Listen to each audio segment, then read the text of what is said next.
ফাহমিদুল, আপনি তো অনেক ছোট থাকতেই দেশ ছেড়ে বিদেশের মাটিতে পাড়ি জমিয়েছিলেন। বিদেশের সেই সাদামাটা ঈদটাই বেশি আপনার কাছে পছন্দের ছিল, নাকি বাংলাদেশের যে ঈদটা আপনি দেখছেন কোলাহলপূর্ণ, জাঁকজমকপূর্ণ, কোন ঈদটা আপনার কাছে বেশি পছন্দের এবং ডিফারেন্সটা কোথায়? সো আমি বলবো বাংলাদেশের ঈদটা অফকোর্স স্পেশাল, বিকজ বাংলাদেশে আমার অল রিলেটিভসরা, আর আমি তো বাংলাদেশে ছোট থেকে ছিলাম। সো বাংলাদেশের কোরবানির ঈদ তো অফকোর্স স্পেশাল।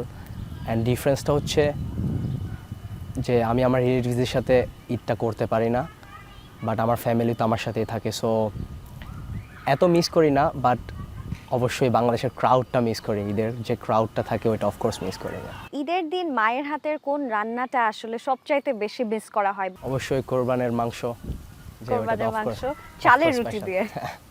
কোরবানির ঈদ মানেই কিন্তু প্রিয় পশুটাকে আসলে বিসর্জন দেয়া, বা যেটা আমরা বলি কোরবান করা।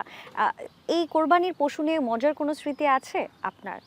আমি তো ছোট থেকে এখানেই কোরবান করছি অনেক। সো আমি বলবো যে আমি যখন ছোট ছিলাম তখন আমার দাদুর বাড়িতে আমাদের কোরবানি হতো, অ্যান্ড ওখানে অনেক ফানি থিংস হতো, গরু কাটাকাটি, এইটা ওইটা, অনেক ফানি। একদমই তাই। ফাহমিদুল, যেহেতু আম, ইতালিতেই আপনার বসবাস, ছোটবেলার খুব স্মৃতি হয়তো আপনার নাও মনে থাকাটাই আসলে স্বাভাবিক। সেখানকার ঈদগুলো আসলে কিভাবে আপনি পালন করতেন? আমাদের ওইখানে তো খ্রিস্টান কান্ট্রি, সো ওইখানে তো আমাদের ঈদ বলতে জাস্ট আমাদের নামাজ অ্যান্ড আমাদের খাওয়া দাওয়া, দ্যাটস ইট। সো এটা অন্য একটা vibes, I think nothing to see with Bangladesh, because আমাদের বাংলাদেশে তো আমাদের ইন্টারন্যাশনাল ডে থাকে, লাইক অফ থাকে, অ্যান্ড সবাই অনেক এনজয় করে। অ্যান্ড মানে এটা হচ্ছে ডিফারেন্ট।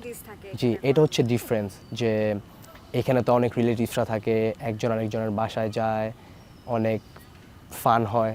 বাট ওইখানে এটা অনেক একটা নর্মাল একটা ডে, জাস্ট নামাজ পড়ে খাওয়া দাওয়া, দ্যাটস ইট।